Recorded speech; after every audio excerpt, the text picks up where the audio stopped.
So Congressman Jim Jordan sends a letter to Twitter saying, in substance, that's a nice social media platform you got there. Be a shame if something happened to it. Let's talk about our gangster government, because justice matters.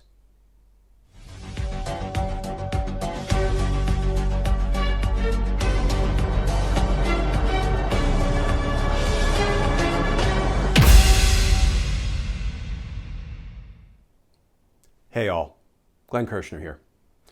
So, is anybody else tired of Republican Party politicians running our government like a RICO crew, like the mob?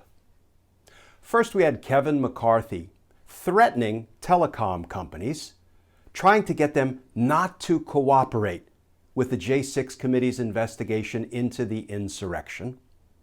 Then we had Florida Governor Ron DeSantis corrupting the legislative process to punish Disney for speaking out against his hateful legislation. And now we have Jim Jordan doing Elon Musk's bidding, in substance threatening Twitter board members, our gangster government. And friends, if you want to know why I'm dressed like this, like an extra from The Sopranos, stick around till the end of the video and I'll tell you, because I know this is not my usual attire. Let's start with the Kevin McCarthy story. Now, this broke a few months ago, but I think it's important to include in this sort of unholy trinity of stories that we're about to discuss. This from the Washington Post. Representative McCarthy threatens tech and telecom firms that comply with January 6 committee's request.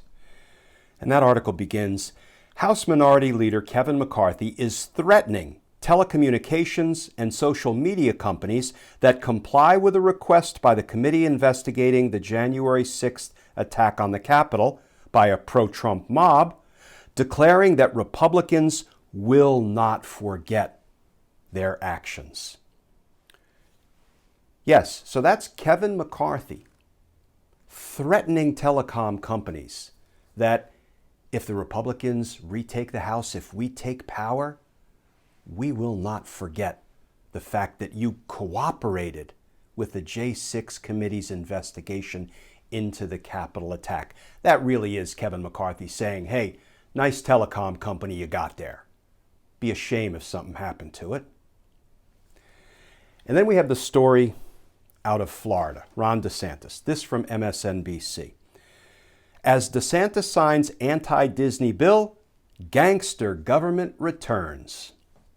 And that story begins, Florida Governor Ron DeSantis signed into law legislation that would eliminate the Walt Disney Company's special self-governing status in the area around its Orlando theme parks, in a move widely seen as retaliation against the company for criticizing a new education law signed by the Republican governor. The bill revokes Disney's special tax privileges in the state, which had been in place since the 1960s. So that really is Ron DeSantis saying, hey, nice theme park you got there. Be a shame if something happened to it. And now let's turn to the recent reporting about Congressman and carnival barker Jim Jordan. This from The Hill. House Republicans pressed Twitter board to preserve all records of Elon Musk's offer to buy company.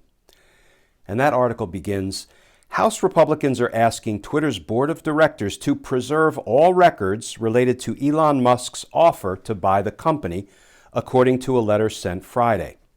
The request, led by Jim Jordan and signed by 17 colleagues, raises the possibility of Republicans probing the Twitter board's decision regarding the offer if the GOP wins back majority power in the fall. And here is just some of the breathless, hysterical letter written by Jim Jordan. Mind you, much of this is fiction, but he says, free speech online is under attack by big tech. In particular, Twitter has increasingly engaged in heavy-handed censorship to silence prominent voices and stifle views that disagree with the prevailing progressive consensus. Big Tech's eroding commitment to free speech prevents informed public discourse and undermines First Amendment principles. My goodness, will somebody please get the smelling salts and the fainting couch for Jim Jordan, because he's about to have an episode. But I want to go back to that last sentence by Jim Jordan. He asserts, Big Tech's eroding commitment to free speech prevents informed public discourse and undermines First Amendment principles. But he's got a footnote. You see that footnote number 2. So thank goodness there is some authority for that assertion he just made. There is some bedrock factual information supporting it. It's not just Jim Jordan spouting it off, right? So let's go to footnote number 2 and see what that authority is. He is quoting an Elon Musk tweet. Jim Jordan is doing Elon Musk's bidding literally and figuratively.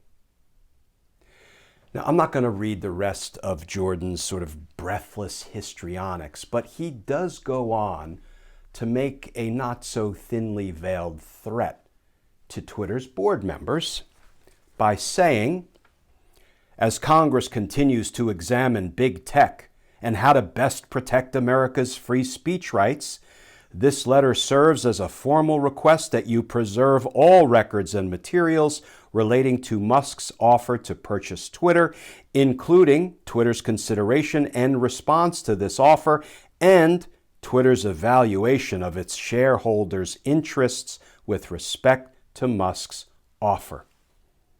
And then he goes on to say, and you better not destroy any of these documents that I'm telling you to preserve. So McCarthy, DeSantis, Jordan, this is gangster government. Or maybe we should call it legislative terrorism, right? Threatening and extorting and punishing people and businesses and companies by weaponizing and corrupting the legislative process. Well, you know how you stop a criminal crew? You prosecute its members. But I have to say that at this moment, it feels like lawlessness and corruption is winning the day. Let's hope that does not continue. DOJ, if you're listening. Okay, friends, thank you for sticking it out till the bitter end. I can tell you why I'm dressed like half a gangster today. It's because I forgot to go to the dry cleaners and pick up my white shirts. But don't worry, the white shirt will be back tomorrow. Well, unless you like this look, let me know. And friends, as always, please stay safe. Please stay tuned. And I look forward to talking with you all again tomorrow.